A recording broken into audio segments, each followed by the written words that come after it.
அன்பு உறவுகள் அனைவருக்கும் வணக்கம். நான் உங்கள் ஸ்ரீ. என்னுடைய சேனலுக்கு உங்களை அன்புடன் வரவேற்றுக் கொள்கின்றேன். நான் இன்றைக்கு குதிரைவாலி அரிசியில், சிறுதானியங்களில் ஒன்றான குதிரைவாலி அரிசியில் 3 விதமான உணவு செய்ய போகிறேன். இந்த உணவை நாங்கள் காலையிலும் சாப்பிடலாம், இரவும் சாப்பிடலாம். சிறுதானியம் மிகவும் உடலுக்கு சிறந்த உணவு. அந்த குதிரைவாலி அரிசியையும் உளுந்தையும் வச்சுத்தான் நான் இந்த தோசை, இட்லி, குண்டு தோசை இந்த 3ஐயும் செய்ய போகிறேன். ஒரே மாவில் இந்த 3 விதமான உணவுகளையும் செய்ய போகிறேன். சரி, வாங்க இந்த 3 உணவையும் செய்யலாம்.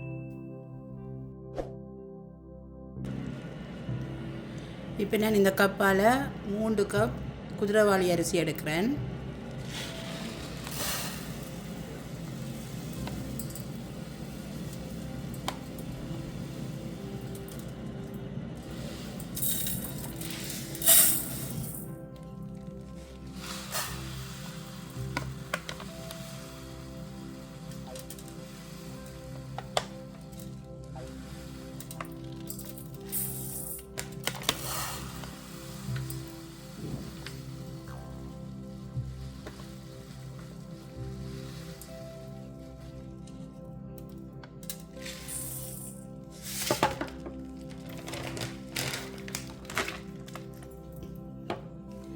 அதே கப்பால் 1 கப் இட்லி அரிசி,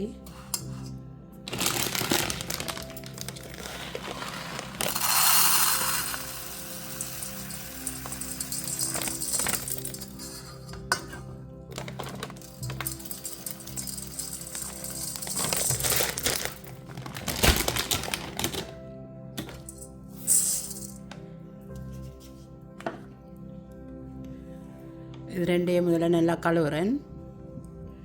இந்த சிறுதானியத்தில் சரியான தூசி இருக்கும். அப்போ அதை நல்லா கழுவி எடுப்போம்.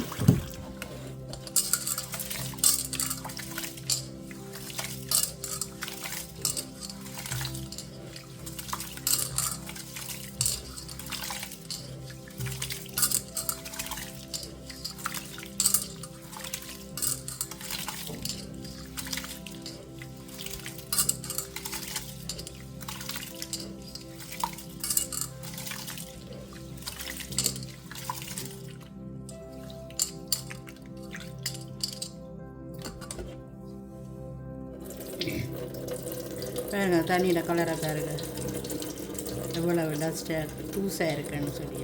இப்போ இந்த தண்ணி கொஞ்சம் வெள்ளையாக வரும் வரைக்கும் நாங்கள் நல்லா கழுவி எடுக்கணும் இந்த அரிசியை.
நல்லா 2 அரிசியை நல்ல வடிவாக வெள்ளையாக கழுவி எடுத்துட்டேன்.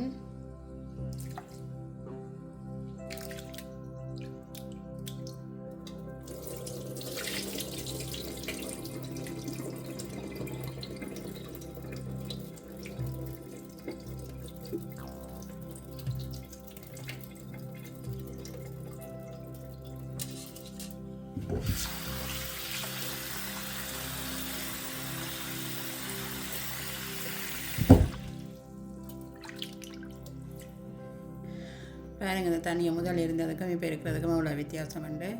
நல்லா 5-6 தரம் கழுவி நல்லா தண்ணி வெள்ளையாக வர வரைக்கும் கழுவி எடுத்து விடுவோம். இனி இதை நான் மூடி 5 மணி நேரம் ஊற வைக்க போகிறேன்.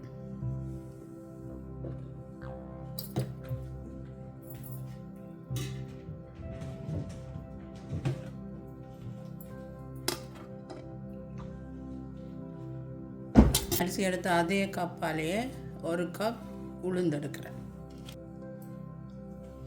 1 கப் உளுந்து,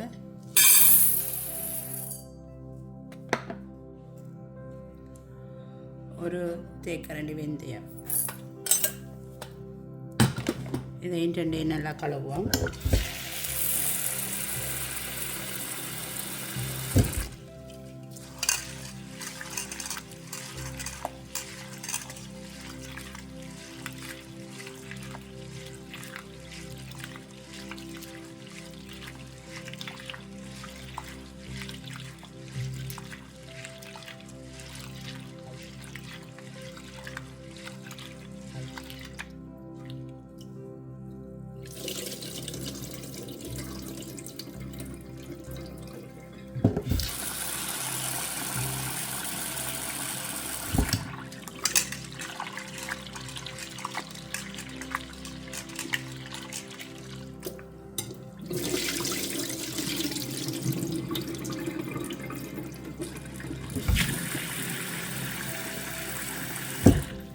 உளுந்தையும் நல்லா தண்ணி வெள்ளையாக வரும் வரைக்கும் கழுவிட்டு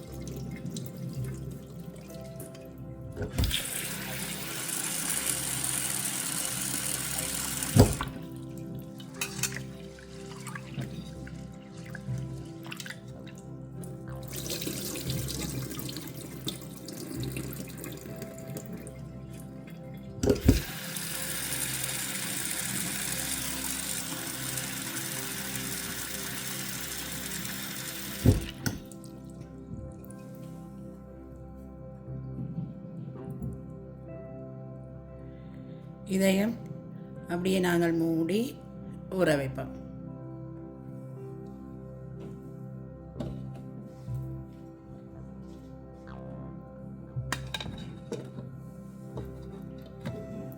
உளுந்து ஒரு 3 மணி நேரம் ஊறினா காணும்.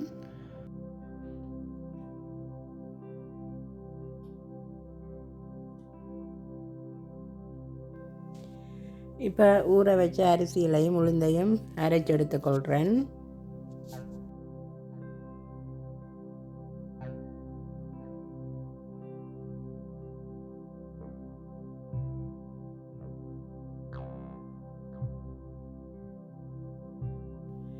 அரிசி நல்லா வடிவாக கழுவி ஊற வச்சபடியாக நான் அந்த அரிசி ஊற வச்ச அந்த தண்ணியே விட்டு கொஞ்சம் கொஞ்சமாக அரைச்சி எடுத்துக்கொள்கிறேன்.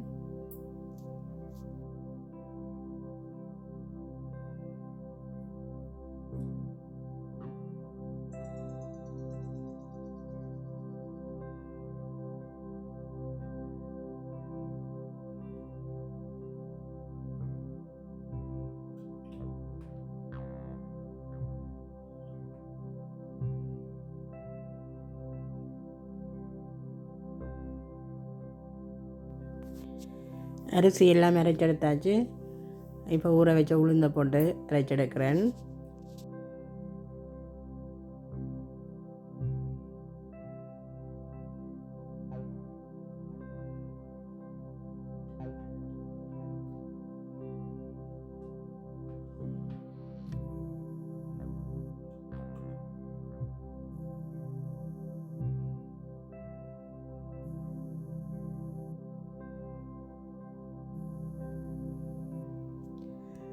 அந்த அரைச்ச மாவுக்குள்ளேயே இந்த அரைச்ச உளுந்தையும் சேர்த்துக்கொள்கிறேன்.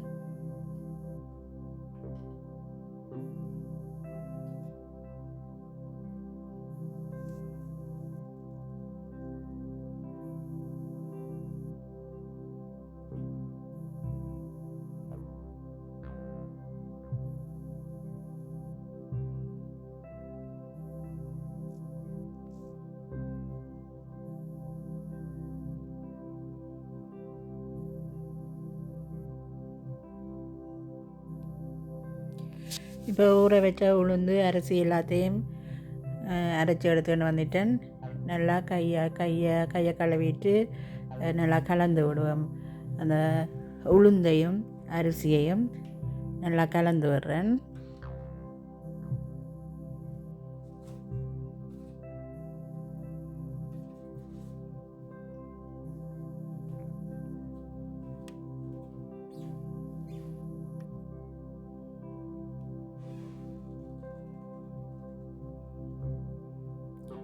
நல்ல வடிவாக கலந்து விட்டாச்சு.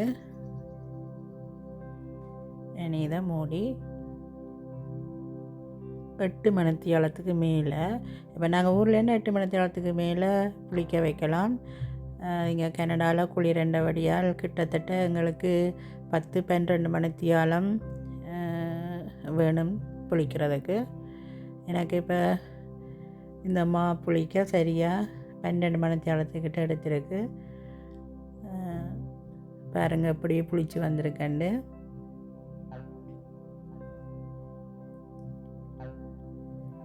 இப்போ நான் நல்லா 1.5 தேக்கரண்டி உப்பு சேர்த்து நல்லா கலந்து விடுறேன்.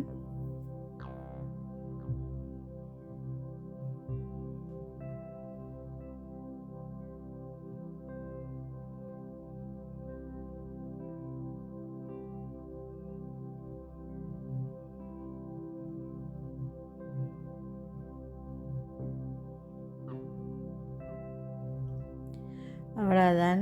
இனி முதல்ல இப்போ நான் குண்டு தோசை சுட்டெடுக்க போகிறேன். அதுக்கு அந்த குண்டு தோசை சுடுற சட்டியை அடுப்பில் வச்சு கொஞ்சம் சூடாயினதும் எல்லா குழிகளையும் நல்லெண்ணெய் கொஞ்சமாக நல்லெண்ணெய் விட்டுக்கொள்கிறேன்.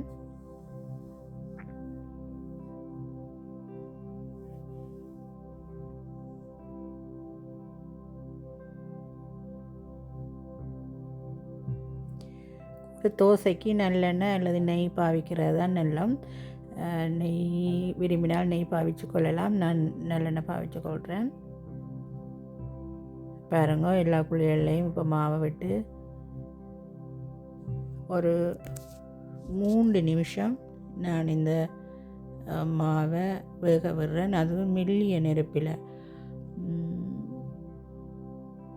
நெருப்பில் விட்டு இப்போ 3 நிமிஷம் ஆயிட்டுது. மற்ற பக்கம் திருப்பி விடுறேன். ஒரு பக்கம் 3 நிமிஷமும் இப்போ இந்த மற்ற பக்கம் ஒரு 2 நிமிஷம் விட்டால் போதுமானதாக இருக்கும். நல்ல வடிவாக பொன்னிறமாக மாறி முறுமுரண்டு வரும்.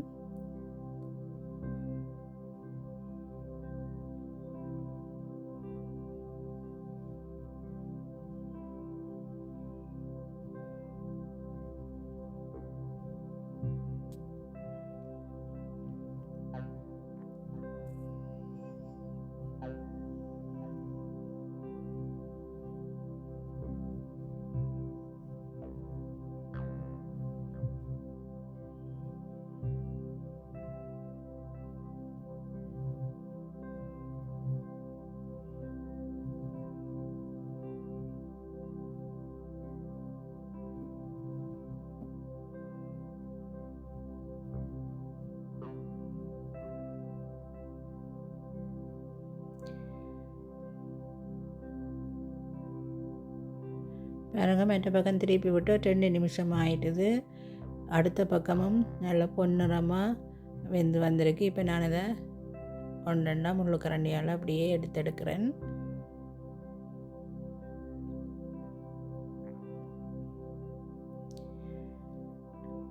திரும்பவும் குழிகளுக்கு நல்லெண்ணெய் விட்டு மாவை ஊற்றி கொள்கிறேன்.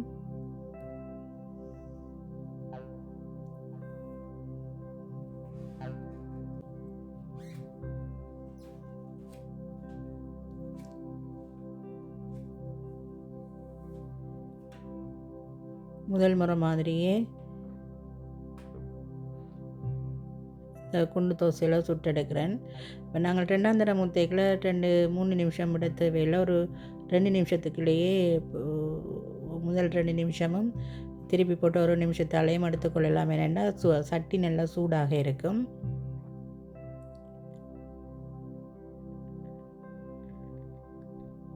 இப்போ பாருங்க குண்டு தோசை சுட்டு முடிஞ்சது. நான் 3 தடவைகள் போட்டு சுட்டு எடுத்துருக்கிறேன். பாருங்க என்ன மாதிரி பஞ்சாக வந்திருக்கேன். குண்டு தோசை நல்ல மென்மையாக பூ மாதிரி வந்திருக்கு.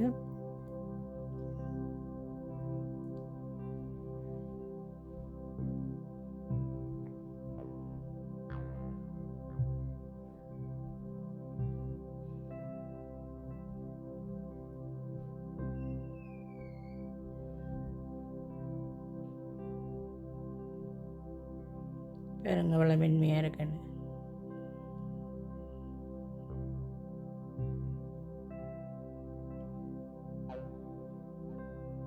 அடுத்ததாக நான் இதே மாவிலேயே இட்லி அவிக்க போகிறேன். அதுக்கு இட்லி சட்டியில் தண்ணி விட்டு கொதிக்க விட்டுருக்கிறேன்.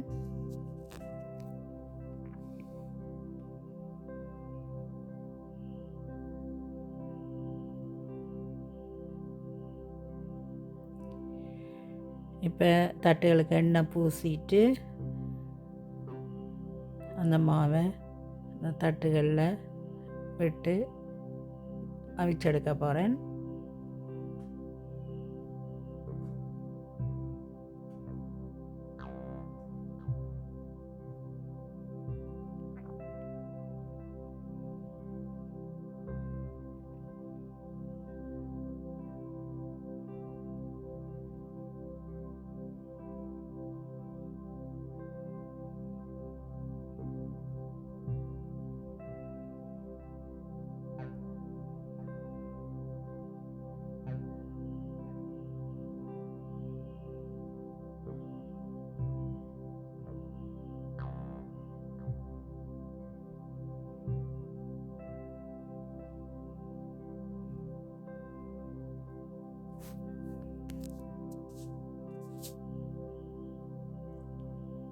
ரெண்டு தட்டில் மாவு ஊற்றிட்டேன். இப்போ இதனை அங்கே இட்லி சட்டியில் தண்ணியும் நல்லா கொதிச்சிட்டுது. 2 தட்டையும் இதுக்குள்ளே வச்சு அவிச்செடுக்கிறேன்.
இப்போ நான் 9 நிமிஷமாக இந்த இட்லியை அவிய வச்சுருக்கிறேன். திறந்து பார்ப்பேன். ஒரே களை குத்தி பார்க்குறேன். நான் இன்னும் கொஞ்சம் அவிய இருக்குது.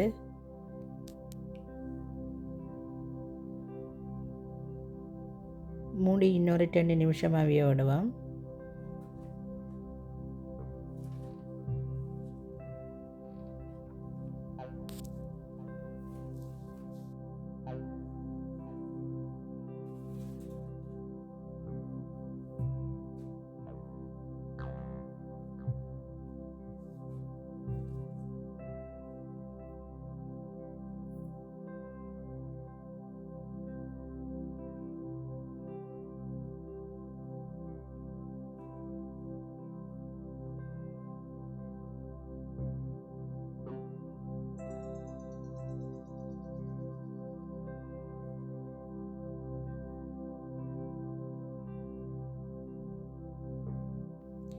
இப்போ 10 நிமிஷம் ஆயிடுது.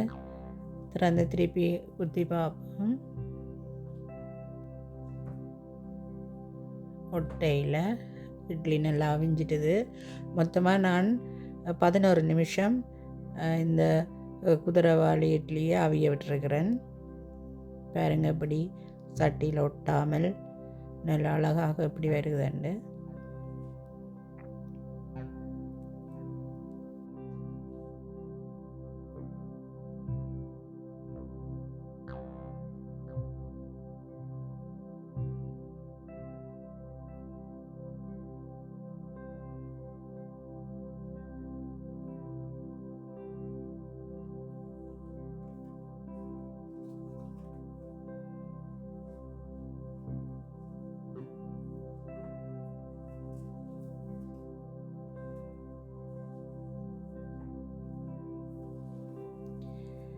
பாருங்க இப்படி மெத்தண்டு இட்லி இருக்காண்டு, பஞ்சு போல் இருக்கு இட்லி.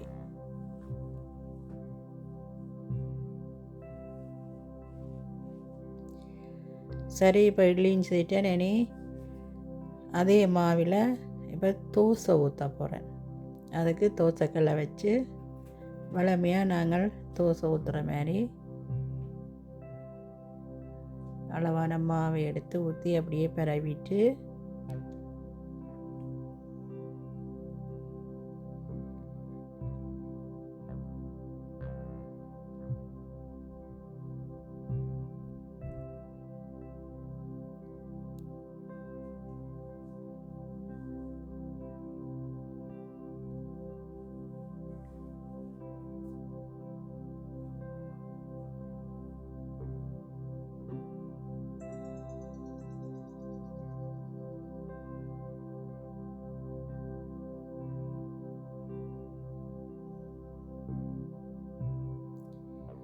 தோசைக்கு நான் நெய் தான் விடுறேன்.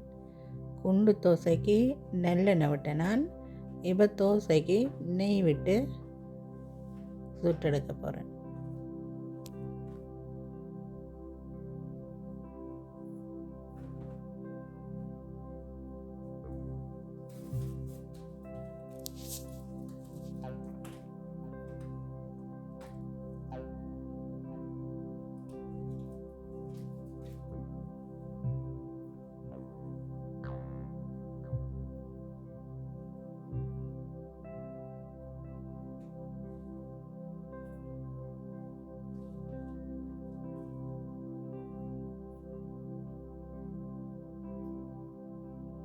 இப்போ பாருங்க, தோசை ஒரு பக்கம் நல்லா வெந்து முறுகி வந்துட்டு இதை நான் திருப்பி போட போகிறேன்.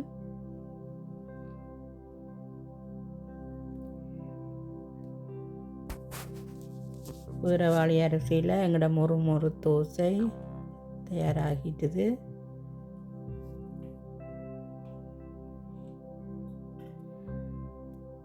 சரி உறவுகளே, நான் இப்போ ஒரே மாவில் 3 விதமான உணவு, காலையும் இரவும் சாப்பிடக்கூடிய 3 விதமான உணவு உங்களுக்கு செய்து காட்டியிருக்கிறேன்.